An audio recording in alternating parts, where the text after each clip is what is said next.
May mga sandaling napapatingin ka sa malayo at napapaisip kung sapat ba ang lahat ng sakripisyong ginagawa mo para sa pamilya. Sa bawat araw na nasa ibang bansa ka, ramdam mo ang bigat ng responsibilidad na dala mo bilang isang OFW. At minsan napapaisip ka kung tama ba ang takbo ng pera na pinaghihirapan mo. Ito ang dahilan kung bakit napakahalaga ng tamang paghawak ng pera para sa mga OFW. Kahit gaano kalaki ang kita, mabilis itong mawala kung hindi mo ito maayos na minamaniobra. At kung malayo ka sa Pilipinas, mas madali itong lumalabas ng hindi mo namamalayan. Bago tayo magsimula, iniimbitahan kita na mag-subscribe sa ating channel para lagi kang updated sa mga bagong videos na aking gagawin.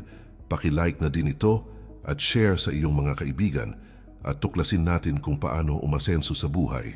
Ito ang paraan para mas mapalawak mo ang kaalaman mo tungkol sa tamang paghawak ng pera. At ito rin ang magiging simula ng mas matatag mong kinabukasan. Marami sa ating mga OFW ang ilang taon nang nagtatrabaho sa ibang bansa pero hirap pa ring makaipon. Madalas nauubos ang kita dahil sa mga maling prioridad at hindi nakikitang gastusin. At minsan nagiging hadlang ito para umangat ang buhay kahit malaki ang sinasahod. Sa video na ito aalamin natin ang 7 personal finance lessons na dapat alam ng bawat OFW. Ito ay mga aral na praktikal, makabuluhan at kayang simulan agad kahit ngayon. At ito ang magiging gabay mo para sa mas maayos at mas maunlad na buhay pinansyal. Number 1. Matutong unahin ang sarili mong ipon bago ang lahat. Maraming OFW ang inuuna ang gastos ng pamilya kaysa sa pagbuo ng sariling ipon. Kapag nauuna ang gastos, nauubos agad ang perang dapat sana ay napupunta sa seguridad mo. At sa bandang huli, ikaw pa rin ang mahihirapan kapag may bigla ang pangangailangan. Ang ipon ang nagsisilbi mong proteksyon laban sa mga emergency at hindi inaasahang pangyayari habang nasa ibang bansa ka. Kapag may naitatabi ka, mas nagiging kampante ang isip mo sa bawat desisyon at mas nababawasan ang kaba sa tuwing may kailangan kang harapin na gastusin. Hindi selfish ang pag-iipon para sa sarili. Ito ang pinakamahalagang pundasyon ng matatag na buhay ng isang OFW. Kapag matibay ang pundasyon mo, mas nagiging tuloy-tuloy ang tulong mo sa pamilya. Mahalaga ang suporta sa mahal sa buhay, ngunit kailangan mo ring unahin ang sariling katatagan. Hindi mo maaring ibigay ang wala ka, kaya kailangan mong magtabi bago maglabas. At sa ganitong paraan, nagiging mas maayos ang daloy ng pera mo buwan-buwan. Kaya ang tamang prinsipyo ay unahin mo munang itabi ang para sa ipon bago ang anumang bayarin o padala. Kapag lumaki ang ipon mo, lumalakas ang iyong kumpiyansa sa kinabukasan. At dito nagsisimula ang tunay na pag-asenso ng isang OFW. Number 2. Matutong kontrolin ang gastos at iwasan ang lifestyle inflation. Kapag lumaki ang kinikita ng isang OFW, natural na dumarating ang tukso na gumastos ng mas malaki. Minsan pakiramdam mo deserve mo ang mga mamahaling gamit dahil sa hirap ng trabaho abroad. At dito, nagsisimula ang unti-unting paglabas ng pera ng hindi mo namamalayan. Ang lifestyle inflation ay tahimik pero malakas na kalaban sa pag-asenso. Kapag tumataas ang gastos kasabay ng kita, hindi mo makikita ang resulta ng paghihirap mo. At kahit ilang taon kang nasa abroad, pareho pa rin ang sitwasyon mo sa pera. Mas nagiging madali ang pag-ipon kapag inuuna mo ang pangangailangan kaysa sa mga bagay na pansamantalang saya lang ang dala. Kailangan ng malinaw na intensyon bago gumastos upang maiwasan ang impulsive buying. At mas lumalakas ang disiplina mo kapag alam mong may mas malaking layunin ka. Malaking tulong ang paggawa ng budget na kayang sundin buwan-buwan. Kapag nakikita mo kung saan napupunta ang bawat bahagi ng sahod mo, mas madali mong mababawas ang mga hindi kailangan. At nagiging mas malinaw sa iyo ang tunay na direksyon ng iyong pera. Kapag kontrolado mo ang gastos mo, mas mabilis lumalaki ang ipon at mas nagiging matatag ang kinabukasan. Nagkakaroon ka ng financial confidence na hindi kayang ibigay ng kahit anong mamahaling gamit. At ito ang nagbibigay ng tunay na kapangyarihan sa isang OFW upang umangat sa buhay. Number 3. Matutong magkaroon ng malinaw na financial goals. Kapag wala kang malinaw na direksyon sa pera, madali kang maligaw at mapunta sa walang kabuluhang gastos. Maraming OFW ang nahihirapang makaipon dahil hindi nila alam kung ano ba talaga ang tinatrabahuan nila. At kapag walang layunin, walang motibasyon para magtipid o magtabi ng pera. Ang pagkakaroon ng financial goals ay parang pagkakaroon ng mapa sa gitna ng magulong dagat. Mas madali mong mauunawaan kung ano ang dapat unahin at ano ang dapat iwasan. At mas malinaw kung gaano karami ang kailangan mong ipunin para sa pangarap mo. Magandang simulan sa maliliit na goals gaya ng emergency fund o pambayad utang. Pagkatapos ay unti-unting itaas ang pangarap tulad ng pagbuo ng retirement fund o negosyo. At sa bawat natatapos mong goal, mas lumalakas ang disiplina at kumpiyansa mo. Mas nagiging makabuluhan ang sakripisyo mo abroad kapag alam mong may pinupuntahan ang bawat pagod mo. Hindi ka basta nagtatrabaho lang. Nagtatrabaho ka may direksyon at may malinaw na dahilan at mas nagiging magaan dalhin ang lungkot at hirap kapag alam mong may hinahabol kang mas malaking kinabukasan.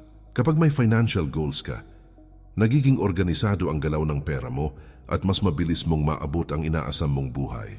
Nawawala ang kalituhan at napapalitan ito ng malinaw na plano. At ito ang nagbibigay ng matatag na pundasyon para sa pag-asenso ng isang OFW. Number 4. Matutong bawasan ang utang at iwasan ang high-interest loans.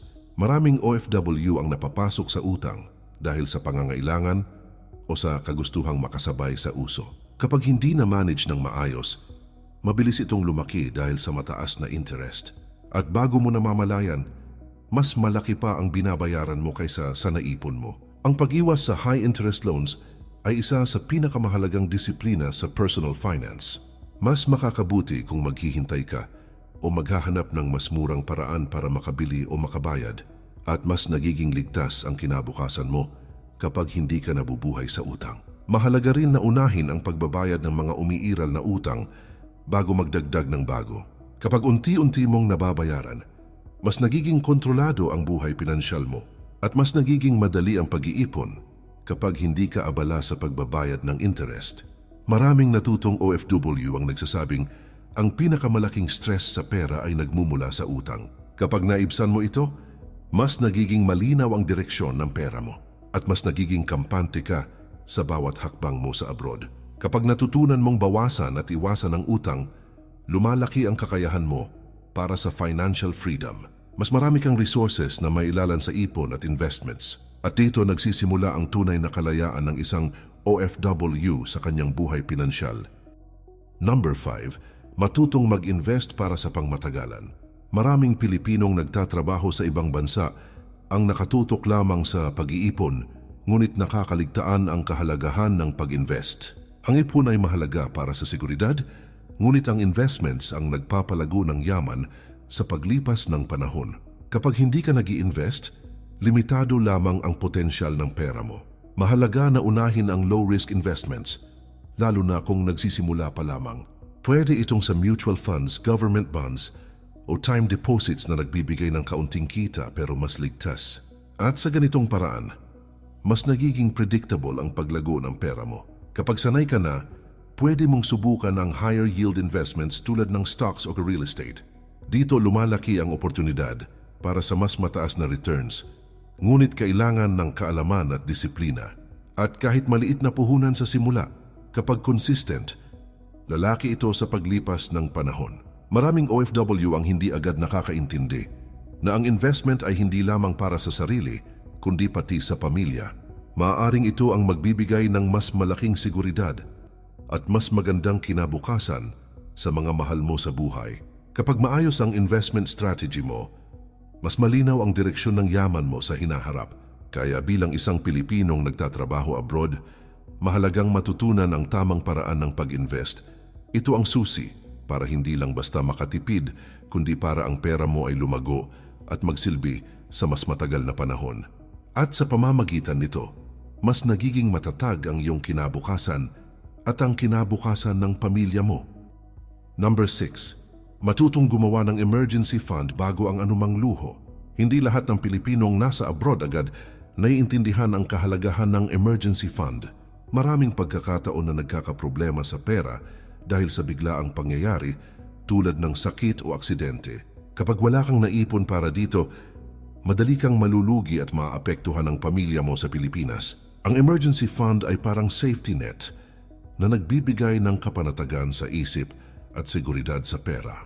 Kahit maliit na halaga kada buwan, kapag consistent na itatabi, unti-unti itong lumalaki. At kapag may bigla ang gastusin, hindi ka na kailangang mangutang o magbenta ng mahalagang asset.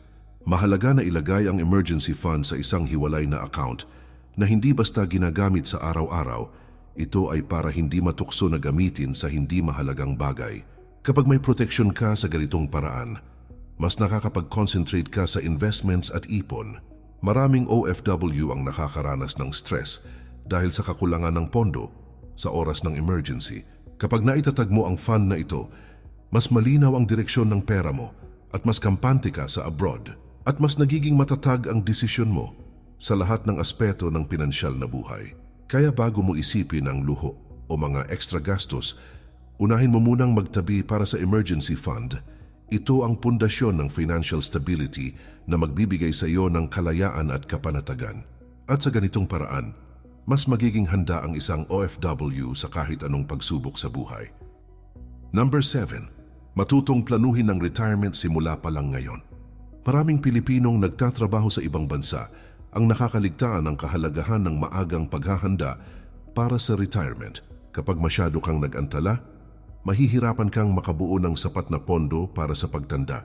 At kahit gaano kalaki ang kinikita mo ngayon, hindi ito garantisadong makakasapat sa pangmatagalang pangangailangan. Ang maagang pagpaplano para sa retirement ay nagbibigay daan sa mas maginhawa at ligtas na hinaharap. Kapag nagsimula kang mag-invest para sa retirement ngayon, mas maraming pagkakataon ng pera mo na lumago sa paglipas ng panahon at mas mababawasan ang stress at pangamba sa pagtanda. Mahalaga rin na isama sa plano ang tamang diversification ng investments. Hindi lang sapat na mag-ipon, kailangan din itong lumago sa pamamagitan ng stocks, bonds o real estate. Sa ganitong paraan, mas nagiging matatag ang pinansyal na pundasyon mo sa pagtanda. Maraming OFW ang nakakaranas ng kakulangan sa pera sa pagtanda dahil hindi nila naisip na planuhin ito ng maaga. Kapag maaga kang nagsimula, mas malaki ang puwang para sa financial freedom at mas maginhawa ang buhay. At mas nagiging kampante ka sa bawat hakbang na gagawin mo para sa kinabukasan. Kaya bilang isang OFW, mahalagang isipin ang retirement simula pa lang ngayon. Ito ang huling hakbang sa 7 personal finance lessons na magbibigay sa iyo ng matatag at maayos na hinaharap. At sa pamamagitan ng tamang pagpaplano, mas nagiging handa ka sa anumang pagbabago sa buhay at ekonomiya. Alam mo ba na ang bawat desisyon mo sa pera ngayon ay may direktang epekto sa kinabukasan ng pamilya mo at sa buhay mo bilang isang OFW? Kung hindi mo ito pinapahalagahan, maaring maubos ang pagkakataon mong umasenso kahit gaano ka kasipag sa ibang bansa. Ngunit kapag sinimulan mo ng sundin ang mga aral na ating tinalakay, unti-unti mong mababago ang takbo ng buhay mo at makakamit ang tunay na kalayaan pinansyal. Ang 7 personal finance lessons na ito ay hindi lamang simpleng tips kundi mga hakbang na nasubukan at napatunayan ng maraming Pilipinong nagtatrabaho abroad. Kapag inilapat mo ang mga ito, mas nagiging malinaw ang direksyon ng pera mo, mas lumalakas ang disiplina mo, at mas tumitibay ang pundasyon ng kinabukasan mo. Hindi mahalaga kung saan ka nagsimula, kundi ang hakbang na gagawin mo ngayon para baguhin ang takbo ng iyong buhay. Muli kaibigan, iniimbitahan kita na mag-subscribe sa ating channel para lagi kang updated sa mga bagong videos na aking gagawin. Paki-like na din ito at share sa iyong mga kaibigan. At tuklasin natin kung paano umasenso sa buhay. Ito ay paraan para mas marami kang matutunan at mas marami kang hakbang na magagawa para sa pag-angat ng buhay mo bilang isang OFW. Ang pagiging handa at may kaalaman sa pera ay hindi lamang para sa sarili, kundi para rin sa pamilya na lagi mong iniisip at minamahal. Huwag mong sayangin ang bawat sentimo at bawat oras na pinaghirapan mo sa abroad. Simulan mo nang isabuhay ang mga aral na ito at gawing sandigan sa lahat ng desisyon mo sa pera. Dahil sa tamang kaalaman at disiplina, walang imposible para sa isang OFW na nagnanais ng mas maayos at matagumpay na buhay. Ngayon ang tanong ay nasa iyo na. Handa ka na bang baguhin ang takbo ng iyong pinansyal na buhay at simulan ang mas maliwanag na kinabukasan? Simulan mo na ngayon at gawing inspirasyon ang bawat hakbang mo sa sarili at sa pamilya. Ito ang simula ng tunay na pag-asenso at tunay na kalayaan para sa bawat OFW na handang magsikap at magplano ng tama.